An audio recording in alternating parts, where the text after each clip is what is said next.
Assalamu alaikum.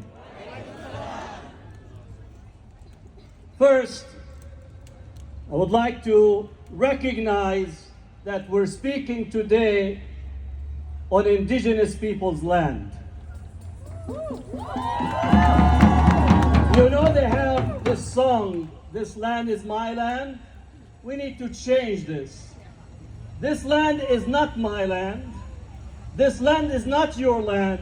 This land is Native American land. And as Palestinians, whenever we speak, we have to put history in context that the indigenous people of this land have suffered genocide, colonization, and dispossession.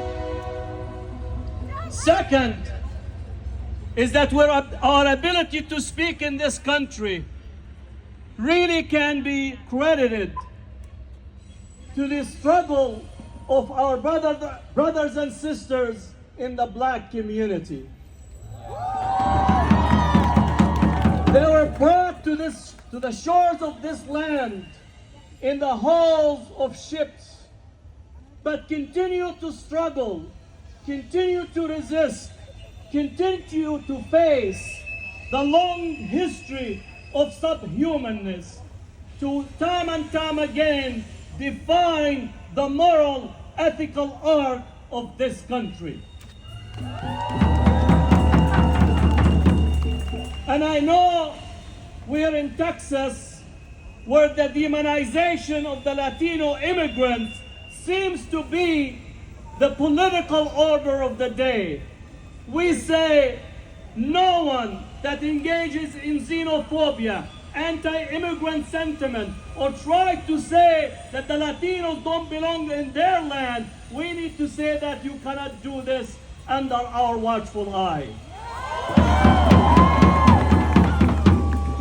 Now we're here today, it's 1 year on the genocide. It's 1 year of partnership. I don't use the word complicity. I use the word partnership of the Western governments and Western elite in the mayhem, in the killing, in the murdering of Palestinians, as well as continuing to enable the death machines that Israel is using on the Palestinians, on the Lebanese, on the Syrians, on the Yemenis, on the Iraqis, and across the region. We say it's partnership. It's way beyond complicity.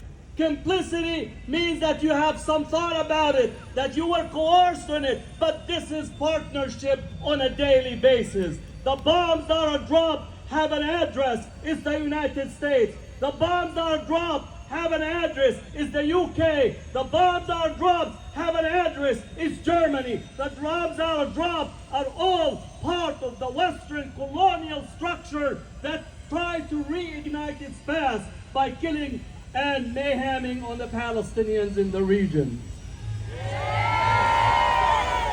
Now I want to say something, because I'm professor. I want to say something about the intellectual and elite class, especially at our universities. These are embedded intellectuals. These are embedded scholars.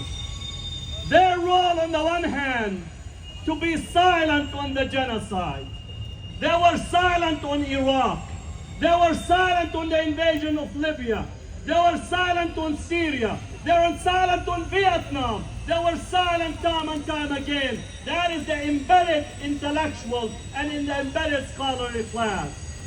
At the same time, they write with venom. They write and speak to demonize the victim and you. The bullet, the bomb kills the individual once, but the embedded intellectuals, the embedded scholars, kill them time and time again in our collective consciousness, and we need to take them to task.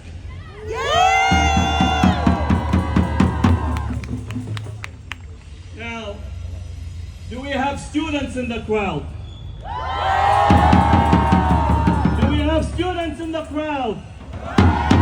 Do we have students in the crowd?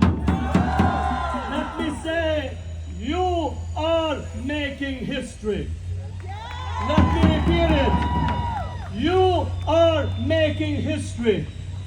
Your story, your struggle, your encampments, your sit-in, your PDS resolutions, your movement, everything will be recorded in history books.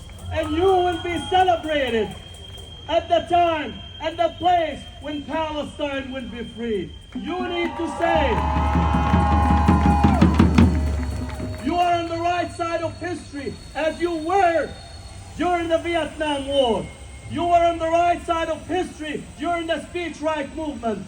You were on the right side of history in South Africa relative to apartheid and having the courage to open the gate to prison from our PDS movement in this country and across the world. That Nelson Mandela walked out of jail. He thanked the students. He thanked the university. He did not thank the corporate elite. He did not thank those in power because he understood that the people, the universities, the students had the courage to bring an end to apartheid in South Africa. We witnessed the last settler colonial project in South Africa. And in your lifetime, we will see an end to the last settler colonial project in Asia that is called Palestine today. Yes.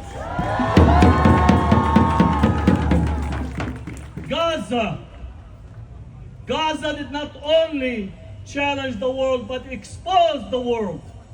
It exposed the West. It says to those elites that gather in the G7, the G20, or I call them the G-nothingness of moral and ethical compass, they exposed, Gaza exposed that the emperor has no clothes. We all know the emperor has no clothes. The emperor in the White House has no clothes. The emperor in 10 Downing Street have no clothes. The emperor in Macron and France has no clothes. The Western colonial legacy never had clothes, and we will tell them, we will dress you up in the moral and ethical compass when Palestine will be free. I want you to celebrate that for a whole year we were out here. For a whole year you came out. For a whole year you rallied. For a whole year you spoke truth to power. And for a whole year we make a difference. Don't let the media, don't let the Fox or the CNN or the CBS or the NBC, nothingness of actually understanding, tell you that you don't actually matter. You matter, and you change the compass of the political order. You might not see it because the political elite, the media, the embedded intellectuals are the last to run to jump on the train of freedom. That is the history. You are the train. The train have left the station. The train is moving. The train is making a difference. The train is creating a new consciousness, and freedom is seen. You can see the freedom. It's coming. It's coming. You see it. You don't need to take my word to it. Fanon told us of a dying colonialism. Fanon spoke to us in the 1960s. Malcolm X spoke to us in the 1960s. Angela Davis spoke to us about the dying colonialism. You need to believe it to actualize it. If you don't believe in a dying colonialism, you can't make a difference. Believe it's a dying colonialism. Palestine, free Palestine is a state of mind. Go out and actualize it. Free Palestine is a state of mind. Go out and make it witness. Free Palestine is today.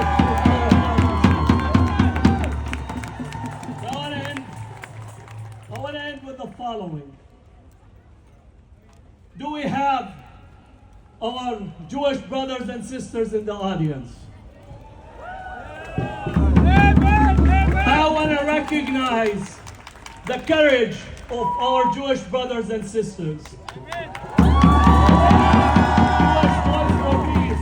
If not now, and a whole bunch of people that came out because the Western world have sold them a poisonous cup, tell them to be a junior partner in the colonial enterprise.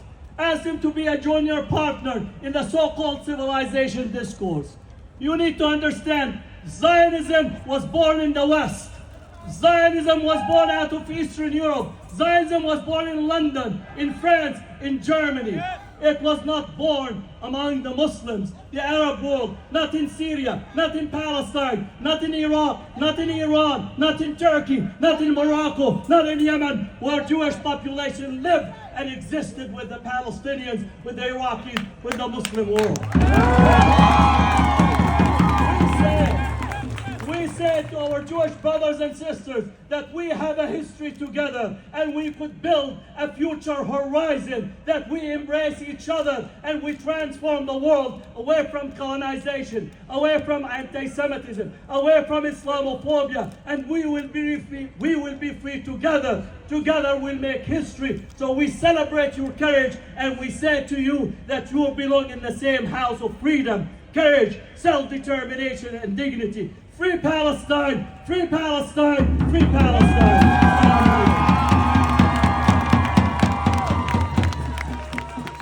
Thank you, Dr. Hatem, for those